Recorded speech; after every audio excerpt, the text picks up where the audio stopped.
Comment rallumer le feu qui ne s'éteint pas? Dieu lui-même est zélé parce qu'il est en feu. Et le zèle, c'est ce qui fait agir. Il faut être en feu tous les jours. Le secret du feu, c'est le sacrifice. S'il n'y a pas de sacrifice, il n'y a pas de feu. Si tu refuses de t'offrir comme un sacrifice vivant, tu seras né de nouveau, mais tu seras inoffensif. C'est le feu qui te rend terrible, qui te rend redoutable. C'est le feu qui te rend impressionnant. C'est pas le fait d'être né de nouveau. C'est le fait d'être né de nouveau et d'être salé de feu, assaisonné de feu, zélé, bouillant pour Dieu. Lorsque quelqu'un veut recevoir du diable le pouvoir et la puissance, Satan lui demandera toujours d'offrir des sacrifices. Et si ce n'est pas ta vie, ça sera ton mariage, ton intelligence, ta mémoire, ta santé. Il y a toujours quelque chose que les gens offrent. Mais lorsque un croyant né de nouveau demande à Dieu plus d'autorité, plus de puissance. Mais pourquoi tu veux plus d'autorité et plus de puissance? Mais c'est parce que tu en as assez de subir. Tu en as assez de voir le diable faire un carnage autour de toi et dans ta vie et autour de toi. Voilà pourquoi tu as besoin de plus d'autorité et de plus de puissance pour le déloger. Sinon, vous allez être tous des spectateurs de l'impuissance. Il faut que ça s'arrête quand même. Il faut que tu te fâches un peu. Mais pour te fâcher, c'est pas tout de dire « Seigneur, il faut que tu agisses. » Il te faut le feu. Parce que même quand tu dis à Dieu, il faut que tu agisses, Dieu dit Amen. Mais Dieu agit par toi, par ta bouche. Et pour ça, il faut que tu deviennes le sacrifice. Dieu ne te saisit pas, il ne te remplit pas, il n'opère pas par toi sans ta coopération. C'est pour ça que tu dois t'offrir comme un sacrifice vivant. C'est pour que son feu atterrisse en toi et fasse de toi un feu. Et tu deviens du coup un instrument de feu par lequel Dieu va exercer ses jugements. T'offrir en sacrifice, c'est pour ta bénédiction. C'est pour que Dieu seul soit aux commandes de ta vie par le Saint-Esprit. T'offrir en sacrifice, c'est la plus belle chose que tu puisses faire parce que ça fait de toi un miracle vivant, quelqu'un qui est comme Christ, tel il est, tel tu es dans ce monde. Jésus s'est offert, quand tu t'offres, tu opères à la dimension où il a opéré. Ta vie devient belle à voir. T'offrir un sacrifice, ce n'est pas une malédiction, c'est une bénédiction. Mais attention, parce que ce n'est pas suffisant de s'offrir à Dieu. Encore faut-il que l'offrande que tu fais soit agréée de Dieu, qu'elle fasse plaisir à Dieu. Lorsque Dieu prend plaisir, c'est là qu'il rétribue, il récompense en relâchant dans le monde spirituel une dimension de feu surnaturel. Toute offrande, tout sacrifice doit être offert, sacrifié en esprit et en vérité. Les deux doivent aller ensemble pour que Dieu reçoive le sacrifice et relâche le feu. Parce que la plupart d'entre nous, on a compris la partie en vérité, de manière sincère, de manière authentique, de manière vraie. Il n'y a pas de comédie. Mais attention, même quand tu es sincère, qu'on donne de toi, il y a un cri du cœur. Oh, je veux t'adorer. Tu es sincère. C'est formidable. Et ce n'est pas encore la véritable adoration. Ce n'est pas encore l'adoration que Dieu agrée. Parce qu'il faut lui rajouter la dimension de en esprit. Mais c'est quoi adorer en esprit? Tu vas voir une illustration, un exemple de l'adoration charnelle.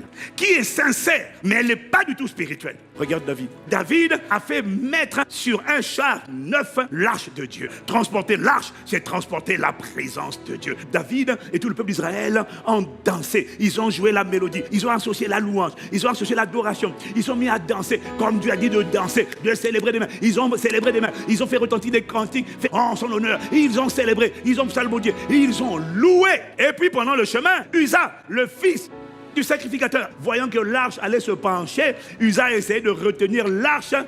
Pouf, il a été frappé, il est mort sur le champ. Arrête, mort. Dieu l'a frappé. David a vu ça, David s'est fâché. Comment on est en train de louer? On est en train de t'offrir l'adoration. Il y a quelqu'un qui veut aider l'arche à ne pas tomber. Et puis, pouf, il est mort. À la place de la louange, il y a eu un deuil. David était sincère. Il louait, il dansait. Tout le monde sait que David était sincère. Mais son adoration n'était pas en esprit. Elle était charnelle. Tu vas découvrir qu'en fait, David a mis l'arche de Dieu sur un char neuf. Pas parce que c'est comme ça que Dieu demandait de faire, mais parce qu'il avait vu l'arche revenir en Israël sur un char neuf. Sauf que l'arche revenant en Israël sur un char neuf, c'était le conseil des sorciers de Philistins. David a mis en pratique un conseil que les sorciers ont donné à leurs agents pour envoyer l'arche en Israël. David voit l'arche arriver sur un char neuf. Il a entendu l'histoire et il a fait la même chose. Dieu s'est fâché. C'était une adoration charnelle. Pourquoi? L'adoration charnelle, c'est pas l'adoration où il y a l'impudicité, la colère et la rébellion. Non, l'adoration charnelle, c'est quand tu fais ce que tu as vu faire dans le monde. C'est ça que tu reproduis. Mais tu t'es pas demandé comment on fait dans le royaume de Dieu. David a dû chercher Dieu pour savoir pourquoi Uza est mort. Et en fait, Dieu lui a révélé que son arche, sa présence, ne se transporte pas sur des bœufs, que sa présence devait être transportée par des Lévites. L'arche aurait dû être portée sur les épaules des sacrificateurs. Alors lorsque David a reçu la révélation, il est reparti prendre l'arche de Dieu. Il a appliqué les mêmes chants, il a appliqué les mêmes danses, il a appliqué les mêmes célébrations. Et là, l'arche est arrivée à destination parce que l'arche n'était pas portée par des bœufs, mais l'arche était portée par des lévites, c'est-à-dire des véritables adorateurs. Et eux, Dieu a agréé, Dieu a agréé, Dieu a agréé. Ce n'est pas suffisant d'offrir, encore faut-il le faire à la manière de Dieu. Est-ce que Dieu prend plaisir dans les holocaustes et les sacrifices comme dans l'obéissance à la voix de l'Éternel? Voici, l'obéissance vaut mieux que les sacrifices. Et mettre sa parole en pratique vaut mieux que la graisse des béliers. Qu'est-ce qui nous fait plaisir? Que sa parole soit pratiquée. Quand vous me présentez des holocaustes et des offrandes, je n'y prends aucun plaisir. Ça veut dire que ce n'est pas suffisant de présenter des offrandes d'action de grâce. Il faut que ce soit offert en vérité et aussi en esprit. Éloigne de moi le bruit de tes cantiques. Il y a des chants que Dieu n'entend pas. L'église retentit. Le ciel bouche les oreilles. Pourquoi? Je n'écoute pas le son de tes luttes. Mais que la droiture soit comme un courant d'eau et la justice comme un torrent qui jamais ne tarit.